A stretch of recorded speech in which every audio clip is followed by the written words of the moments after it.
சாய் என்ன சாப்பிட்றீங்க? வாட்டர் மெலனா? நல்லா இருக்குதா? எப்படி இருக்கு? இப்படி இருக்குதா? எப்படி சாப்பிடணும் அது அக்காவுக்கு சொல்லி கொடு. சூப்பரா தங்கம்.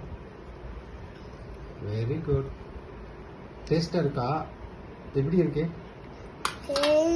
டேஸ்டா இருக்கா? அப்படியாடா தங்கம்.